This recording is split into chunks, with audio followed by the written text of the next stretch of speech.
Suppose for a minute that you know exactly what you want to accomplish in life. You know you want to get a good education. You want to have a successful career. You know you want to make some profitable investments. You know you want to raise a family and have your children turn out well. You may even know how you want to go about achieving these objectives. You may have it all planned out in great detail. All that is very important. All that is very good. But is it enough? I'm afraid not. Because let's suppose that there's a vast, hugely powerful force that nobody can withstand. And this immense force is always active and in furious motion. It never rests. It's like a slowly flowing river that can eventually carve the Grand Canyon out of solid rock. But that comparison doesn't really do it justice. The force I'm talking about is much more formidable than any river or ocean or glacier or any other natural phenomenon. Now, in trying to achieve your life's goals, would you prefer to fight against this great force? Would you want to struggle against this mighty power that has all the odds overwhelmingly in its favor? Or would you rather enlist this great power in your cause and make the inevitable work for you instead of against you? Take your time before answering. Think it over. By the way, time is that great power I'm talking about. Time is the mightiest force in the world, or even in the universe. Of course, the answer to the question I posed is very obvious. Why would you ever choose to fight time when you could have time on your side? Who wouldn't want to harness the great river of time that flows through all of life? Why wouldn't you want to use the power of time to generate power in every area of your existence, to turn the turbines of your hopes and dreams, to charge your every aspiration with lightning bolts of electricity? Well, there is only one way to make time work for you, not against you, and that's with patience. Here's a good book. It's called How to Read a Book. Good title, How to Read a Book by Mortimer Adler. In this book, How to Read a Book, Mortimer, you know, is the chief editor of the new Encyclopedia Britannica. A good set of books, right, to have in your library. Encyclopedia Britannica, chief editor, Mortimer Adler. He's in his 80s, still active, still writing books. I've got several of his books. The 6 Great Ideas, a lot of books, Mortimer Adler. But he wrote this book, How to Read a Book. Now, in this book, How to Read a Book, not only does he give you some good suggestions on how to get the most out of a book. It's one thing to read it, it's another thing to get the best out of it. He'll give you some techniques on how to get the best out of a book. It's very good. But here's what's also in his book, How to Read a Book, a list of what he calls the best writings ever written. The best writings ever written. I've used it as a centerpiece for my library. So I'm just asking you, take a look. If it suits you, fine. If it doesn't suit you, hey, keep looking till you find something to suit you. But well balanced. Let me give you some of that balance. Number 1, history. You've all got to have a sense of history. American history, national history, international history, family history, political history. We all need a sense of history. Shortest history lesson. Opportunity makes the difficult. No matter how far back you go, 1,000 years ago, 2,000 years ago, 3,000, 4,000 years ago, feeling it all reads the same. Once you understand the thread that it isn't going to change, and what's going to change for my life? Answers. Looks like I'm going to have to change. History helps us to understand how it is, what there is to work with, seed, soil, sunshine, rain, and what human beings have done with it in the past. And how many of them have, like I did by age 25, they have messed up. That's what history is for. Be a good student of history. Identification.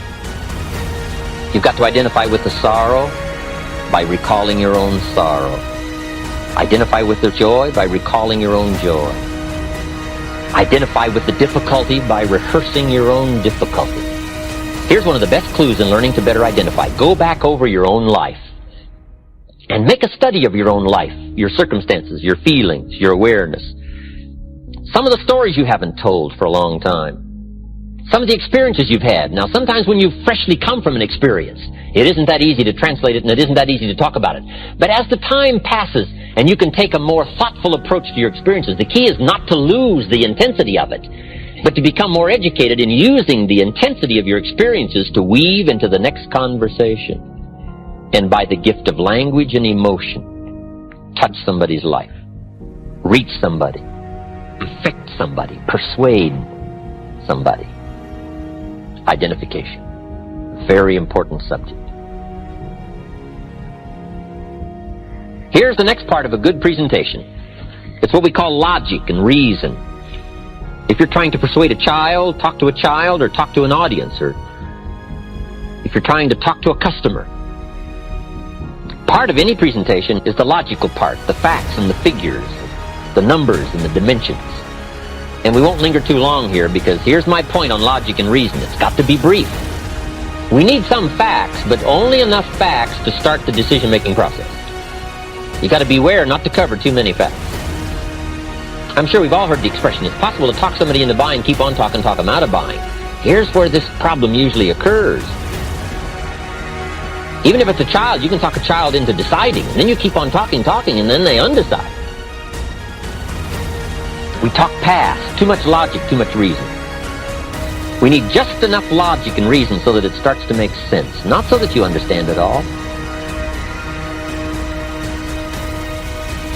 You had the dream that you could be something in life and do something in life. If you don't dream it, you can't become it. I think my imagination has always kept me going. You know what I mean? It's like, you know, just imagine myself collecting awards. Just imagine myself, you know what I mean, getting big parts. Imagine myself working with great actors.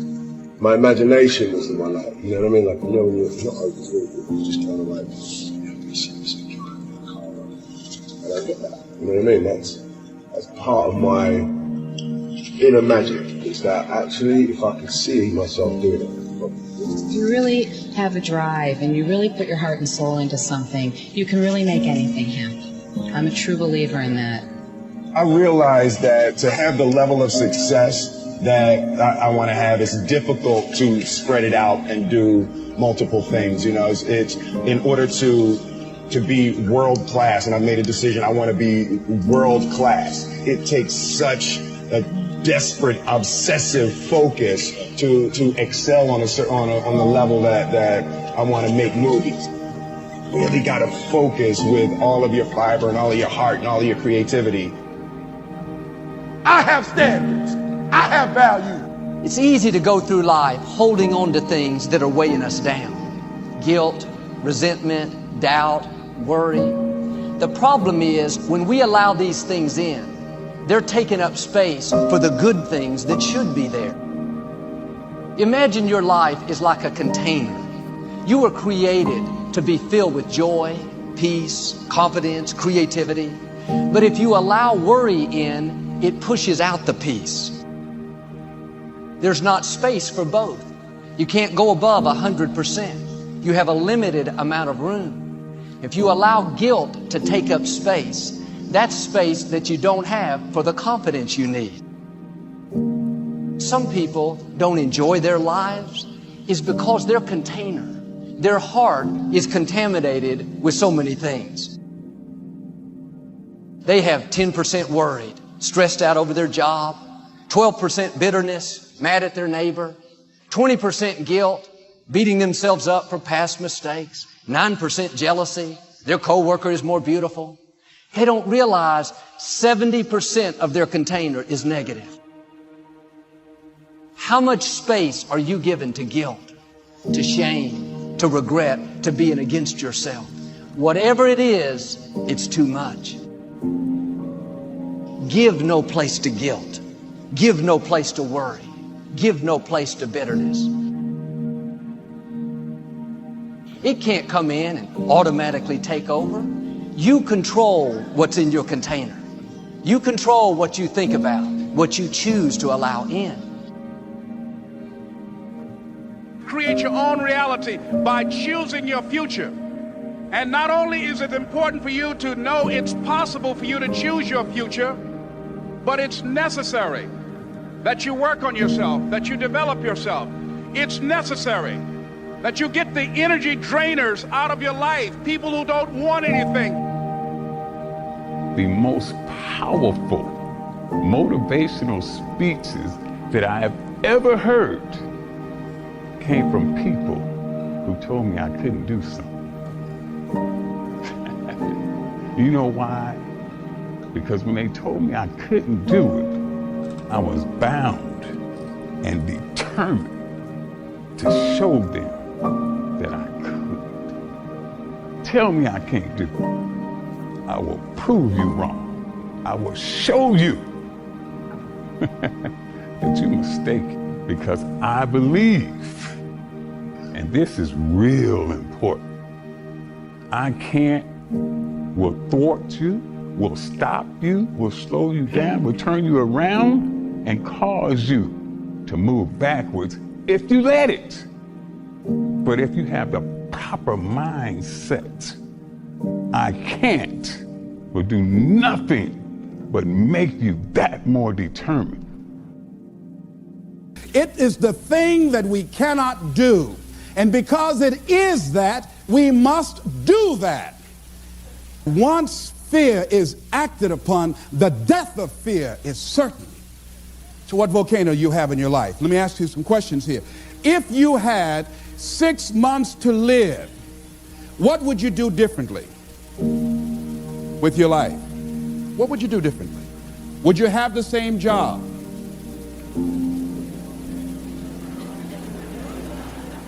Would you be worried about things that you're worried about right now? Would you have the same relationships? Would you have the same people in your life? I was sitting on the House of the Ohio legislative floor. I'd just been elected for the 3rd time as the chairman of the Human Resource Committee, powerful, prestigious position, and I was reading a book on how to manage your time in your life, and it talked about what are your long-range goals 2 to 3 years from now, what are your short-range goals, 6 months goals, and then it said, if you had 3 months to live, what would you spend your time doing? So I wrote down I would spend my time, one thing, I would resign from the legislature, I would go and back to Miami, and I would buy my mother home, something I'd promised myself that I was going to do, and I had continued to procrastinate and put all kind of reasons why I couldn't do it. And, you know, I wanted to make sure that she was financially secure, my children would be financially secure, and I would do lectures, and I would go around talking to people and working with kids. That's what I said I would do. Then it turned to the next page, and it says, for all you know, you don't have 3 months to live. You might die today.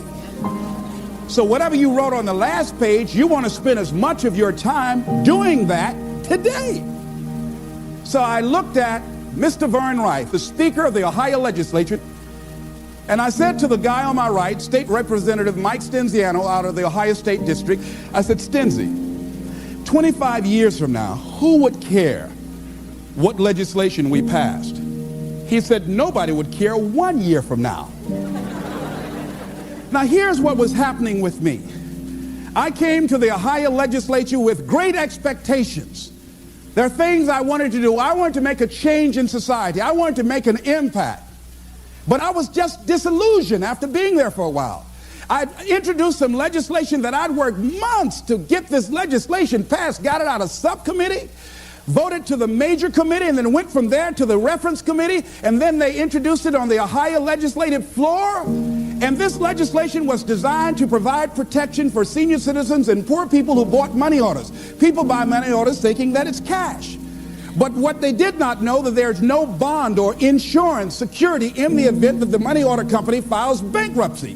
And so this company filed bankruptcy and just left a lot of people just holding worthless paper. So I wanted to introduce some legislation so that senior citizens would not be victims of this anymore. After months of hard work, after introducing the bill and having the votes lined up, guy raised his hand, Mr. Speaker. Mr. Rife said yes. He said, I'd like to introduce an amendment for Mr. Brown's bill. He said, we will hear the amendment. He said, I'd like to amend it and change the word shall to may. I said, excuse me, Mr. Speaker, may I speak, please? Yes. I said, ladies and gentlemen, of the Ohio legislature, this legislation is not something we wanted to make it optional to provide protection for Ohioans and senior citizens. We want to make it mandatory. And then this guy said, no, Mr. Speaker, I just think that he's taking it a little too far. This is an honorable gesture on behalf of the state, but he's taking it too far. Let's make it optional and leave it up to the goodwill of these money order companies to provide for the protection. Let's have the vote. And they had the votes, and I lost. And I said, oh, wait, this is not why I came here. And then all of a sudden, this job that at one point had meaning to me and value, it no longer had that for me. And all of us have had some experiences where you went to a job and you were excited about that job. Boy, it had so much promise, and then you got there, and so much you wanted to do. You thought it was an opportunity for upward mobility and growth and development and expansion. And all of a sudden, after you got there, you found out it was nothing but a glorified cubbyhole. Old grave with no dirt on it. So it became very depressing going to work. And so that's what happened to this guy, Joe. And a lot of us have done that before. I used to get my headache start throbbing on Sunday afternoon after the Sunday afternoon football game, a basketball game. I just hated to go to work. Some days I just drive by just for nothing, just drive on by.